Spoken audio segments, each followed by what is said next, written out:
উপস্থিত হৈ আছো গৌৰীপুৰ বিধানসভা সমষ্টিৰ অন্তৰ্গত ৩ নং ভোট কেন্দ্ৰত।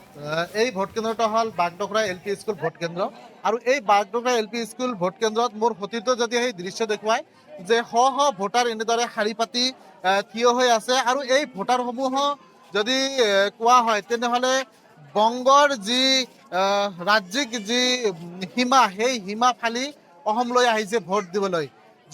কাৰণ হ'ল যে এইসমূহ ভোটাৰ দীৰ্ঘদিন ধৰি গৰাখহনীয়াৰ কবলত পৰি সৰ্বশান্ত হেৰুৱাই ইহঁতে পশ্চিমবংগত যুগ যুগ ধৰি বসবাস কৰি আছে আৰু তাৰ ফলত প্ৰতিবাৰ নিৰ্বাচনত কিন্তু ইহঁতে নিজৰ যি ভোটাধিকাৰ সেই ভোটাধিকাৰ সাব্যস্ত কৰাৰ বাবে অসমলৈ আহে আৰু নিজৰ ভোটাধিকাৰ সাব্যস্ত কৰে।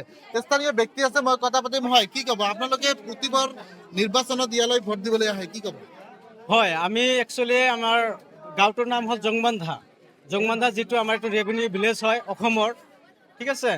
ইয়াত আমি এতিয়া ৱেষ্ট বেংগলৰ এটা চাটফুলিমাৰী নামৰ মানে এটা গাঁৱত আমি বসবাস কৰি আছোঁ।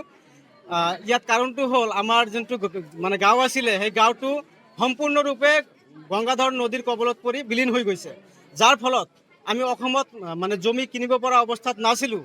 আমাৰ ওচৰ চুবুৰীয়া যোনটো গাঁও চাটফুলিমাৰী তাতে প্ৰায় সকলো মানুহে প্ৰায় 300+ ভোটাৰে তাতেই মানে জমি জমা কিনি পেলাই অলপ চলপ জমি লৈ পেলাই আমি তাতেই অস্থায়ীভাৱে আমি ৱেষ্ট বেংগলত বসবাস কৰি আছোঁ। আৰু প্ৰত্যেক নিৰ্বাচনত আমি আমাৰ যিটো ভোট আমি অসমত আহি পেলাই এইটো কেন্দ্ৰত আমি ভোট সাব্যস্ত কৰোঁ। আপোনালোকে যে পশ্চিমবংগত বসবাস কৰে কিবা সুবিধা পায়নে? নাই, আমি অসম চৰকাৰৰ পৰা প্ৰায় সকলো স্কিমৰ পৰা বঞ্চিত হ'ব লগা হৈছে। কাৰণ কিছুমান স্কিম আছে যেনেকৈ আমাৰ APDCLৰ যিটো ইলেক্ট্ৰিচিটি ব্যৱস্থা, আজিৰ দিনতো আমি সেইটোৰ পৰা বঞ্চিত হৈ আছোঁ। চৰকাৰী গৃহ উঠাবলৈ আমি অসম চৰকাৰৰ যদিও দিয়ে সেইটো আমি তাত উঠাবলৈ বহুত মানে টান হৈ যায়। মানে সেইটো আমি বেলেগ জেগাত মানে চৰত উঠাই পেলাই অসমত চৰত উঠাই পেলাই সেইটো আকৌ ইয়াত আনিব লগা হয়, য'ত আমাৰ এইটো কোনো ঘৰৰ কোনো যিটো মূল্য বা কোনো মূল্য নাথাকে, কাঠ চাঠ সকলোবিলাক পচি যায়। তো আমি বহুত মানে ধৰণৰ অসুবিধা আমি পাই আছোঁ।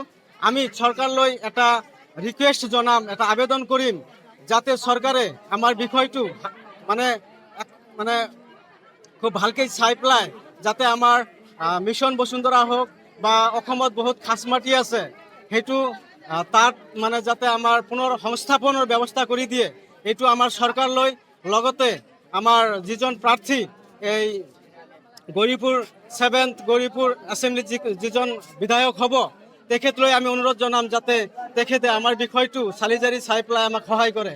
এইটোৱে আমাৰ মানে অন্তৰৰ পৰা সৰল গুহাৰি থাকিব। অকল প্ৰতিবাৰ নিৰ্বাচনতে আপোনালোকে ইয়াত আহে? হয় হয় হয়, প্ৰত্যেক নিৰ্বাচনতে আমি ইয়াত আহি পেলাই আমাৰ ভোট সাব্যস্ত কৰোঁ।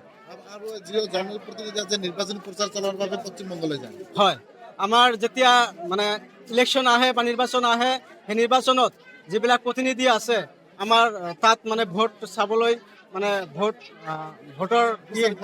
বিচাৰি আমাৰ ওচৰলৈ সিহঁতে যায়, যোনটো ৱেষ্ট বেংগল হয়।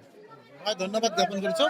হয়, এইখিনিতে এটা কথা ক'বলগীয়া, যি সময়ত দেখা গৈছে যে ৰাজ্যৰ ভোটাৰ আহি অসমত ভোটদান কৰিব তাকে লৈ প্ৰতিক্ৰিয়াৰ সৃষ্টি হৈছে, তেনে সময়ত এনেদৰে শ শ ভোটাৰ পশ্চিমবংগৰ পৰা আহি অসমত ভোটাধিকাৰ সাব্যস্ত কৰি আছে। কাৰণ এইসমূহ ভোটাৰ ধন্যবাদ জনাইছোঁ চৈধু চৰকাৰ। আৰু এয়া আছিল একাংশ ভোটাৰৰ যি বিড়ম্বনা, সেই বিড়ম্বনাৰ আমি খবৰ আপোনালোকক দেখুৱালোঁ। মুঠৰ ওপৰত বিভিন্ন প্ৰান্তৰ পৰা বিভিন্ন ধৰণৰ খবৰ আহিছে, কিন্তু ভোটদান যি সাব্যস্ত হৈ আছে সেয়া ইতিমধ্যে দেখিবলৈ পোৱা গৈছে। এতিয়াও কিন্তু ভোটাৰ ৰাইজে দীঘলীয়া শাৰী পাতি আছে। বিভিন্ন প্ৰান্তৰ সেই দৃশ্যসমূহ আমি আপোনালোকক সমান্তৰালভাৱে দেখুৱাই আছোঁ।